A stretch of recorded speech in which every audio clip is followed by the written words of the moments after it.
آیت نمبر 94 فَإِن پس اگر کنتا تو ہے فی شکن کسی شک میں مما اس چیز کے متعلق جسے مما اصل میں کیا تھا مین اور ما اگر تو کسی شک میں ہے اس چیز کے متعلق اس چیز کے بارے میں جو انزلنا ہم نے اتاری الیک آپ کی طرف فاسأل پس تو سوال کر تو پوچھ فاکمنا تو آگے کیا ہے اسأل لام کے نیچے جو زیر کسرہ ہے وہ تو آگے ملانے کے لیے ورنہ لفظ اصل میں کیا ہے اسأل یا سل بس آپ پوچھیں آپ سوال کریں الذین ان لوگوں سے یقرؤون جو پڑھتے ہیں الکتاب کتاب کو من قبل کا تو اس سے پہلے لقد البتہ تحقیق جاء آ چکا کا تیرے پاس الحق حق من ربی کا تیرے رب کی طرف سے فلا تکونن پس تو ہرگز نہ ہو لا کا معنی کیا ہے نہ لا نہیں کا ہے اور آگے جو تکونا کے بعد نون ہے شد والا تاکید کا اس کا مطلب کیا ہرگز نہیں بس آپ ہرگز نہ ہو تو ہرگز نہ ہو من الممترین شک کرنے والوں میں سے الممترین جمع ہے الممتری کی امترا یمتری اس ایت سے کیا مراد ہے پہلے میں ایک بات بتا دوں تاکہ آپ اس ایت کی تفسیر دھیان سے سنیں کہ اس ایت کے تعلق سے کئی علماء کرام کو اشکال ہوا ہے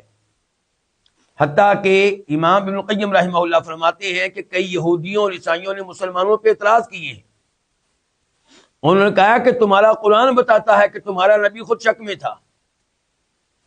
تمہارا نبی خود شک میں تھا اس کتاب کے بارے میں جو اس کے اوپر نازل ہوئی ہے تمہارا نبی شک میں تھا تو تمہارا دین سچا کیسے ہوا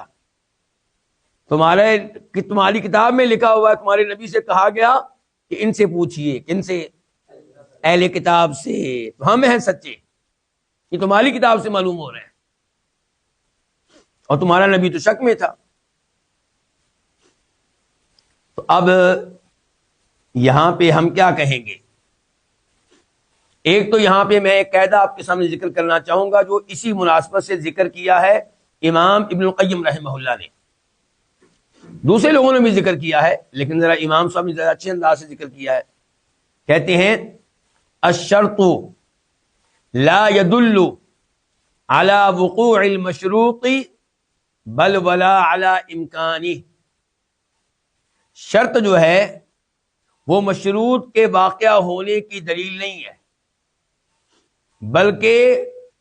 اس کے واقعہ ہونے کے ممکن ہونے کی بھی دلیل نہیں ہے یہاں پہ کیا کہا گیا ہے اگر تو شک میں ہے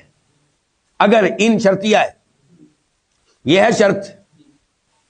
تو اس کا یہ مطلب نہیں ہے کہ وہ آپ کو واقعی شک ہوا تھا شرط کا مطلب یہ نہیں ہوتا کہ مشروط واقعی ہوا ہے تو یہاں پہ شرط ہے اگر اس کا مطلب یہ نہیں کہ واقعی آپ کو شک ہوا تھا اس کا یہ مطلب نہیں ہے بلکہ شرط سے تو یہ بھی پتہ نہیں چلتا کہ مشروط کا ہونا ممکن بھی ہے یا نہیں اس کی گنجائش بھی ہے کہ نہیں شرط اس بات کی دلیل نہیں ہے کہ یہ کام ہو چکا ہے اور نہ ہی دلیل ہے اس بات کی کہ اس کام کا ہو جانا ممکن ہے مجھے امید ہے اب تو معاملہ واضح ہو جانا چاہیے اچھا یہ قاعدہ جو ہے کئی آیات میں آپ کے کام آئے گا ایک تو یہاں کام آئے گا دوسرے نمبر پہ وَلَوْ أَشْرَكُوا لَحَبِطَ عَنْهُمْ مَا كَانُوا يَعْمَلُونَ یہ 18 نبی اگر شرک کرتے تو ان کے اعمال ضائع ہو جاتے اچھا لو شرطیہ ہے اگر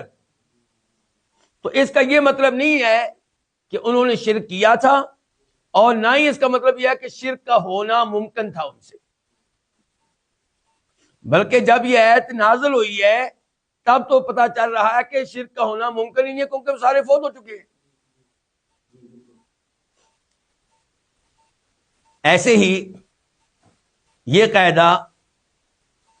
ہمیں وہاں بھی کام آئے گا جہاں تذکرہ ہے امہات المؤمنین کا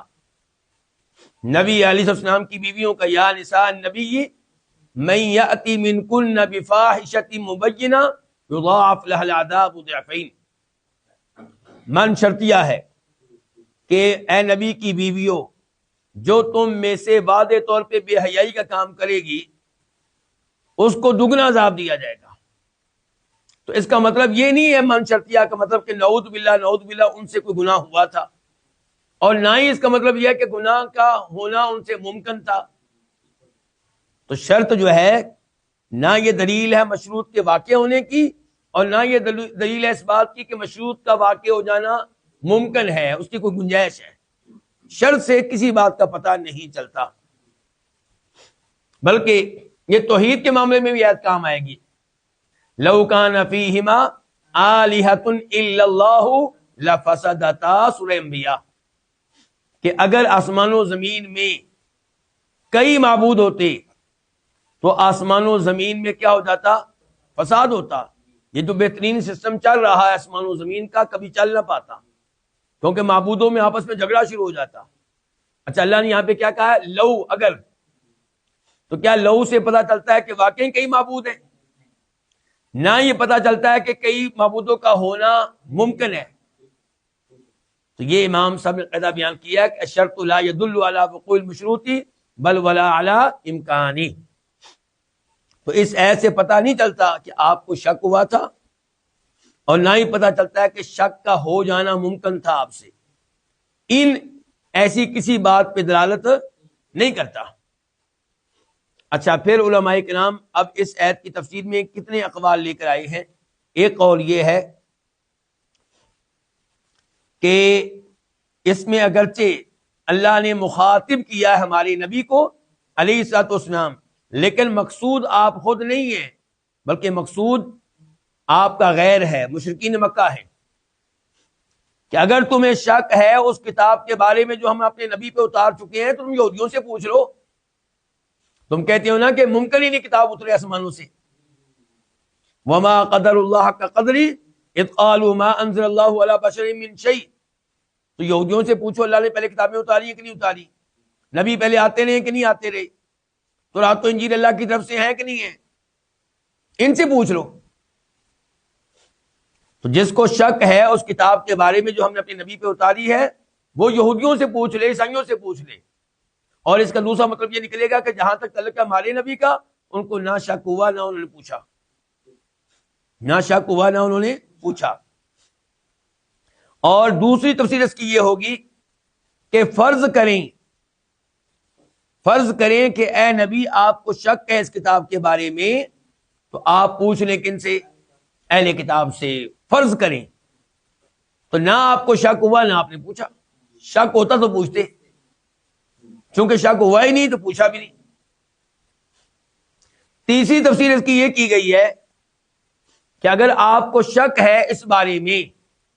کہ آپ کا تذکرہ اور آپ کی کتاب کا تذکرہ تورات و انجیل میں موجود ہے، تو آپ ان سے پوچھ لیے ان کی کتاب میں موجود ہے کہ نہیں موجود. الذین یتبعون الرسول النبی الامی الذی یجدونہ مکتوبا عندہم فی التوراۃ والانجیل. کہ کامیاب روز قیامت کون ہوں گے، اللہ کی رحمت کن پہ برسے گی؟ جو اس نبی اور رسول کی پیروی کرتے ہیں جو امی ہے، نہ لکھنا جانتا ہے نہ اوپر دیکھ کر پڑھنا جانتا ہے، جس کو وہ پاتے ہیں کہ اس کا تذکرہ موجود ہے ان کے پاس تورات و انجیل میں. تو آپ ان سے پوچھ لیں، ان کو ماننا پڑے گا کہ تذکرہ موجود ہے، نشانیاں موجود ہیں، علامات موجود ہیں. اب دیکھ لیں، اگر آپ اس کتاب کے بارے میں کسی شک میں ہے جو ہم نے آپ کی طرف اتاری ہے، تو آپ پوچھئے ان لوگوں سے جو آپ سے پہلے کتاب پڑھتے ہیں، تورات پڑھتے ہیں، تو ان سے آپ کو معلومات مل جائیں گی. لیکن چونکہ اللہ کے نبی کو شک نہیں تھا تو آپ نے کسی قسم کا سوال. عبداللہ ابن عباس فرماتے ہیں، تفسیر ابن ابی حاتم میں یہ روایت موجود ہے کہ نہ ہمارے نبی کو شک تھا نہ آپ نے سوال کیا. البتہ تحقیق آپ کے پاس حق آ چکا آپ کے رب کی طرف سے، تو آپ ہرگز نہ ہو شک کرنے والوں میں سے. یہ وہی انداز ہے جو آیت کے شروع کے حصے میں ہے، آپ کو کسی قسم کا شک نہیں تھا.